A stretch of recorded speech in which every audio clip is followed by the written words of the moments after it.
Salamat. Panaginip lang pala.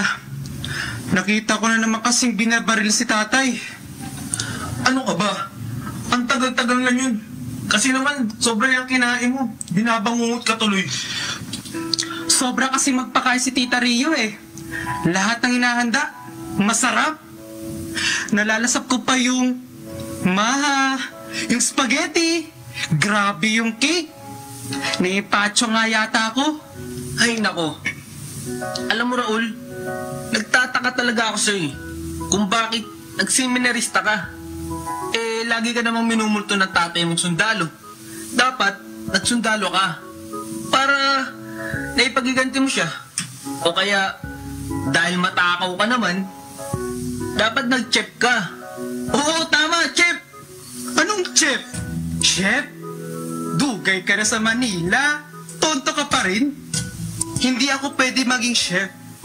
Mahika ako. Pero, nung bata ako, gusto ko rin magsundalo. Pero, nung nabasa ko ang sulat ng tatay ko bago siya mamatay, namulat ako sa katotohanan ng mahal ng tatay ko ang Diyos. At kahit sundalo na siya na handang ibigay ang buhay niya, ayaw pa rin niya akong magalit sa mga kaaway. Sa pamamagitan ng mga liham niya, itinuro niya sa aking magmahal sa kapwa at ipinadama ang matinding pagmamahal ng Diyos sa atin. Kaya, magmula noon, ipinasya ko na kailangan magawa ko rin ang turo ni Itay. At sa pamamagitan ng pagiging pari, magagawa ko ito. At habang paulit-ulit kong binabasa ang mga sulat ni Itay at ang banal na Biblia, lalong nag-iiba yung kagustuhan kong maging pari. Kaya Jiro, itaga mo sa bato. Magiging pari ako. Okay. Relax lang. Hinahon ka lang, Raul. Masyado ka namang hyper eh. Napapansin ko na ako lang nagsasalita dito. Ikaw, bakit gusto mong maging pari? Ang totoo, sinunod lamang nila Itang at ni Inang ang sermon ng pari sa amin. Nagawing pari yung mga pinakagwapo at pinakamatalinong anak nila. Kaya akong kinadala. Lokohin mo, lelang mo! Alam ko yatang solong anak ka. Kaya sabihin mo yung totoo. Kundi, pipitikin ko yung ilong mo. Ikaw naman, hindi ka naman mabiro. Okay, sige. Ang katotohanan, galing pa ako sa malayong lugar mula sa Mindanao. Walang kuryente doon, walang telepono, walang simbahan, at wala rin palikuran. Buti na lang, may pumuntang misyonaryong pari sa amin. Akala ko nga noon, ang mga misyonaryo mga puti lamang. Pero yung paring dumating sa amin, lamang pa ako ng 3 paligo dun eh. Pero, ang galing niya.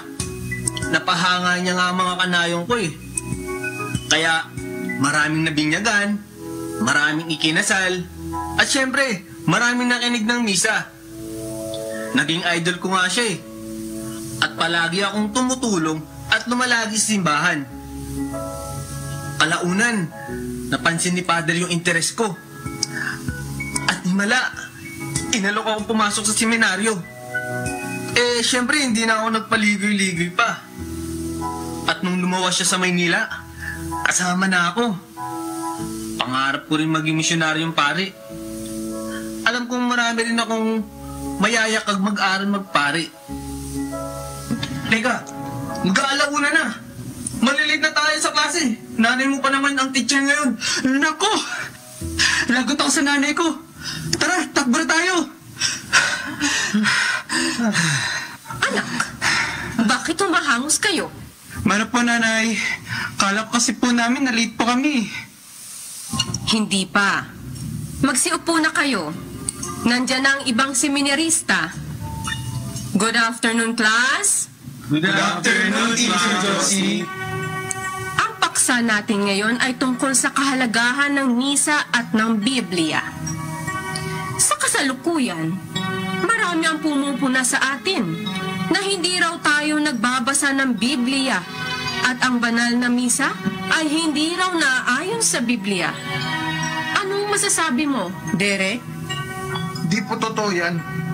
Punong-puno nga po ng sulat mula sa Biblia ang misa. Sa katunayan, kapag araw-araw tayo nagsimba sa loob ng 3 taon, nabasa na natin halos ang buong Biblia. Agree ako dyan.